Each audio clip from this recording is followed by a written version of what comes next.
चंद्रानना सखी ने पूछा, हे प्रियाजू, हे राधे, परम सौभाग्यदायक महान पुण्यजनक श्री कृष्ण की प्राप्ति कैसे होगी?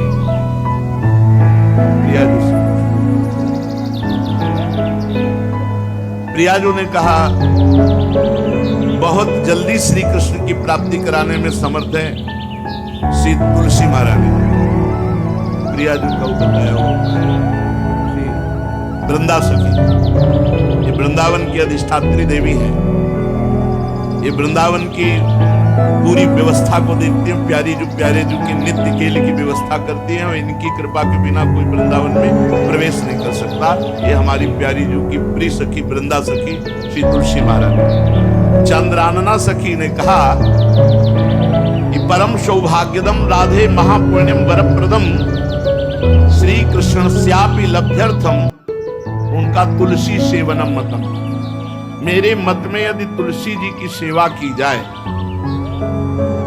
तुलसी जी का यदि स्पर्श हो जाता है, तुलसी जी का नाम कीर्तन किया जाता है, तुलसी जी को प्रणाम किया जाता है, तुलसी जी का वृक्ष लगाया जाता है, तुलसी जी को जल अर्पित किया जाता है और तुलसी दल से नित्य भगवत सेवा की जाए, बहुत जल्दी श्री कृष्ण प्रसन्न हो जाते हैं।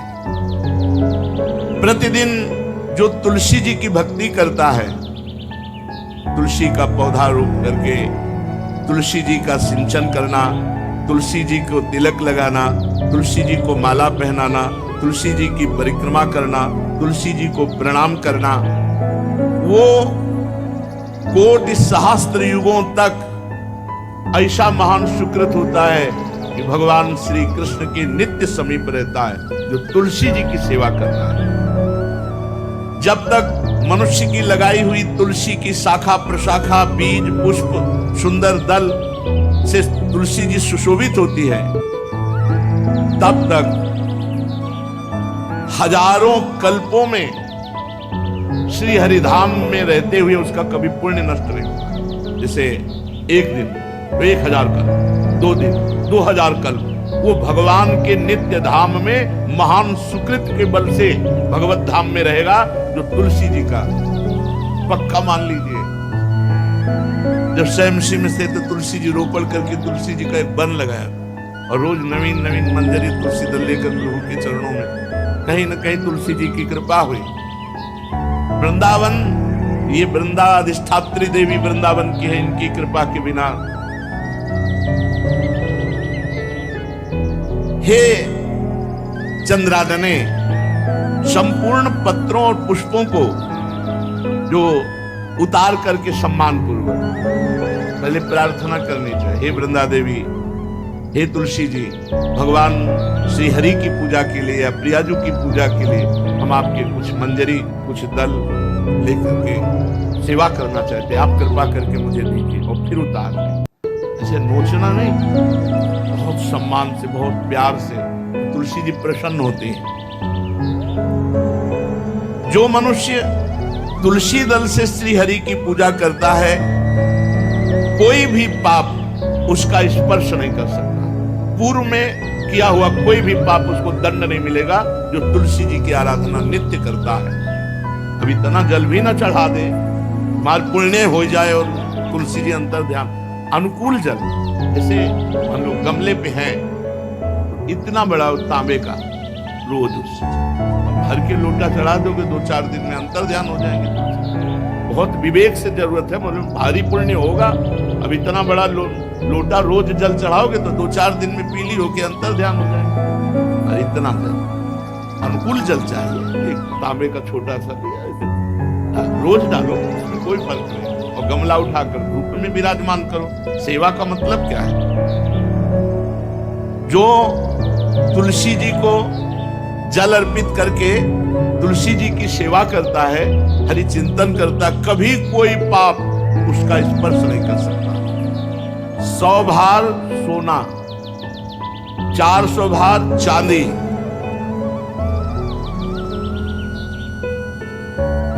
का जो दान करने का फल होता है, वो एक तुलसी दल उतार, जो अपने द्वारा लगाई हुई तुलसी दल, वो हरि के चरणों में अर्पित करो। ये 100 बार सोना और चांदी बराबर ही नहीं हो सकती।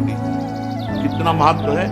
जो रोज तुलसी दल चयन कर, द्वादशी को ना चयन करे, द्वादशी को मतलब बहुत बड़ा अपराध लगता है तुलसी दल का, मतलब तुलसी के वृक्ष का भी स्पर्श नहीं, प्रणाम नमस्कार दूर से एक भी दल नहीं टूटना चाहिए। द्वादशी को ऐसा हमने महापुरुषों से सुना है कि मंजरी और पत्र उतारना ये ठीक नहीं, बिल्कुल नहीं ठीक है। ब्रह्म हत्या का फल लगता है, अगर जो पाप लगता है अगर कोई द्वादशी को तुलसी चयन, बहुत सावधानी से।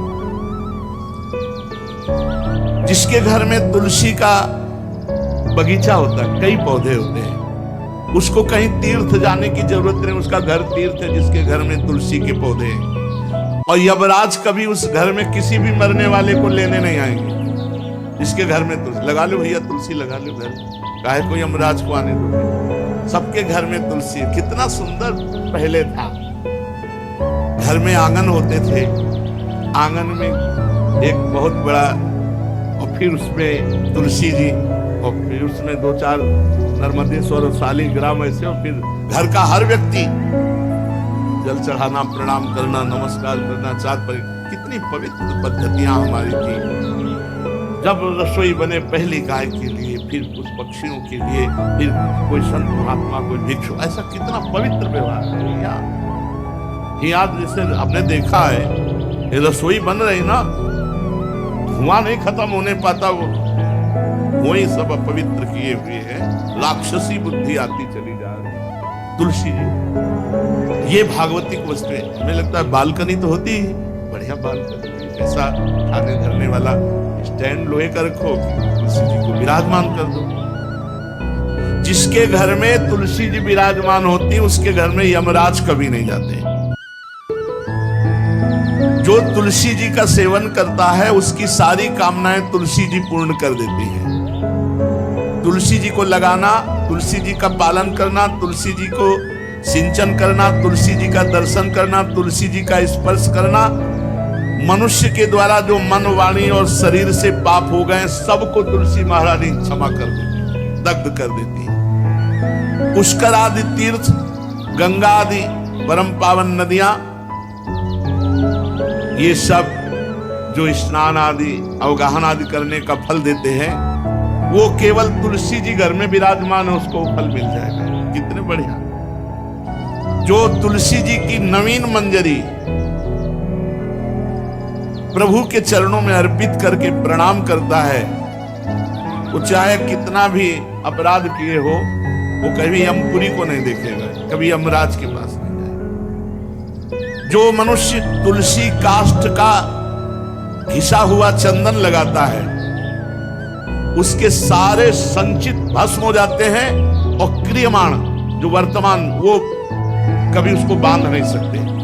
तुलसी जी का काष्ठ का घिसा हुआ चंदन। जिसके घर में तुलसी की छाया होती है, वहां पितरों को अपने आप कल्याण प्राप्त हो जाता है। जो श्राद्ध करने से लाभ मिलता है पितरों को, घर में तुलसी लगा के, जो तुलसी की छाया और बड़ा वृक्ष, पितरों को तृप्ति मिलती है। चतुर्भुज ब्रह्मा जी सारंग धनवा श्री हरि के महामहिम स्वरूप की अनुभूति करने के लिए भी कहा है कि तुलसी जी का महान महात्म्य, अगर तुलसी जी का सेवन करे तो भगवान श्री हरि की महिमा को जान जाएगा। स्त्री हो या पुरुष, पुरुष नपुंसक नारीवा जीव चराचर कोय, सर्व भाव भज कपट तज मोह परम प्रिय। शरीर वर्दी है, हमारी पोशाक है, हम सब एक हैं, आत्मस्वरूप है, कुछ अलग नहीं है। शरीर केवल पांच भौतिक है तो सबका पांच भौतिक है, उसमें चिन्ह है स्त्री पुरुष के, बस इसके लिए भगवान की आराधना निषेध थोड़ी है। जो स्त्री या पुरुष श्री तुलसी जी के काष्ठ के मन के बना, जैसे छोटी कंठी या बड़ी माला धारण करता है, श्री कृष्ण उसके बस में हो जाते हैं। यह है तुलसी जी की महिमा। परम सुहाग श्री कृष्ण मिल जाते हैं, और कौन सी हमें उपलब्धि चाहिए। हे गोप नंदिनी, तुलसी जी का सेवन करने से श्री कृष्ण वश में हो जाते हैं।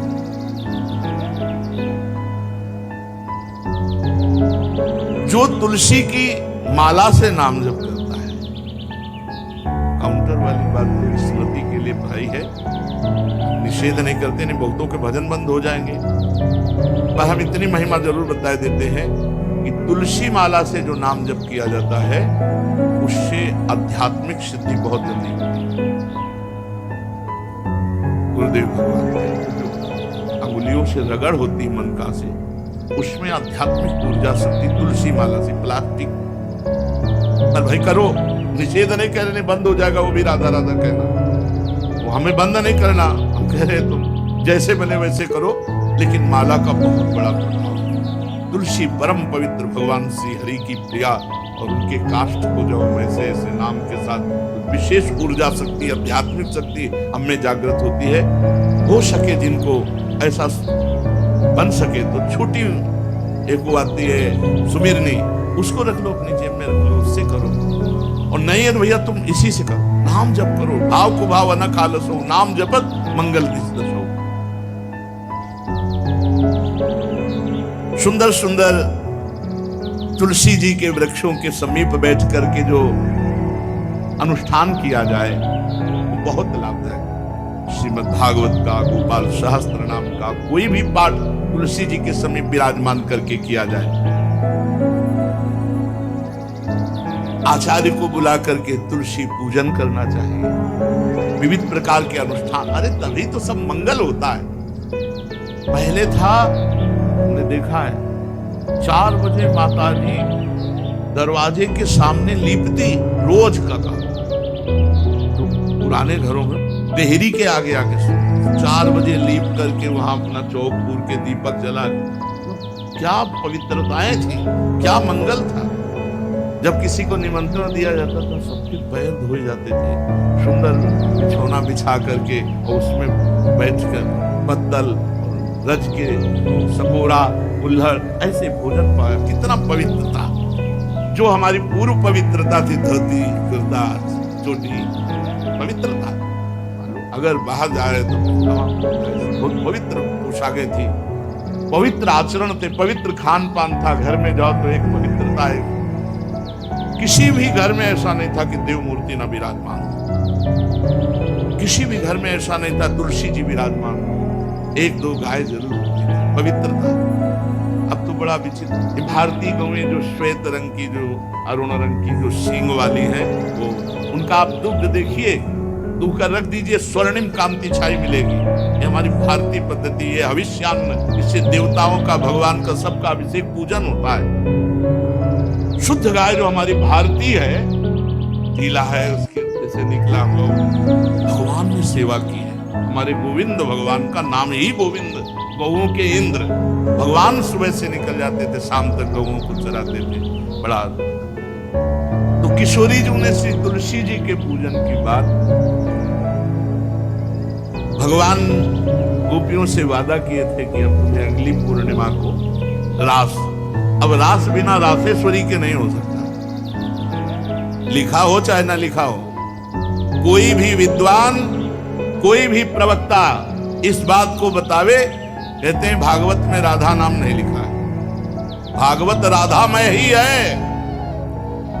सांद्रानंद घन प्रेम मूर्ति किशोरी, बिना लाडली जू के कोई रास बता दे कहीं भी, कभी भी, कैसा भी। महारानी जू के बिना रासेश्वरी के रास हो ही नहीं सकता, लिखा हो चाहे ना लिखा हो।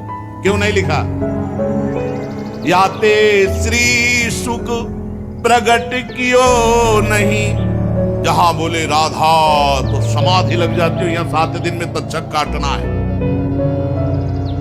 श्री सुखदेव जी ने महारानी हरिराम व्यास जी के, याते श्री सुख प्रगट कियो नहीं, जानि सार को सार परम धन, राधा नाम आधार। वैसे तो रोज संकेत वन में, पीछे हमने चर्चा की थी, प्रेम सरोवर में प्रियालाल मिलते थे नंदगांव में। आज लालू ने एक नई लीला रची, गोप देवी लीला। श्री लालजू महाराज प्रिया जी को रास के लिए उन्होंने सोचा एक बार छलिया रूप रख करके महल में प्रवेश करते हैं, देखते हैं लाडली जो पहचानती है कि नहीं, और कितना प्यार लाडली जो करती है। महाराज तो जो रूप धारण करें तो सभी सुंदर हैं, तो सुंदरता के समुद्र हैं। जब नकबेसर धारण करते ना, अंजन और घूंघट नीलांबर का, महाराज हृदय चूर चूर हो जाए, ऐसे सुंदर है।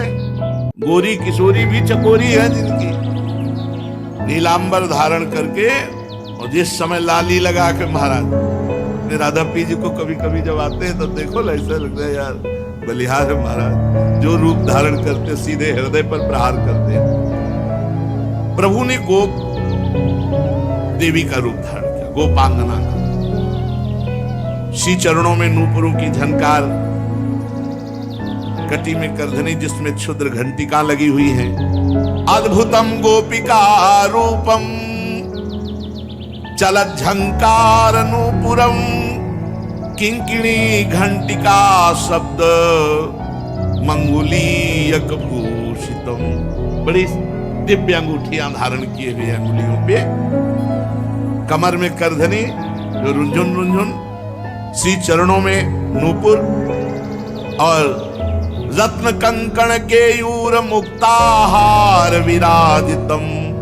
कलाइयों में रत्न जटित कंगन, बीच बीच में चूड़ियां कंगन, ऐसे बाजूबंद, कंठा, मोतियों के हार और शीश फूल, केशपास, बेड़ी रचना, नासिका में मोती की बुलाक, बेशर और अलकावली, घुंघराली अलकावली, श्याम वर्ण के केश।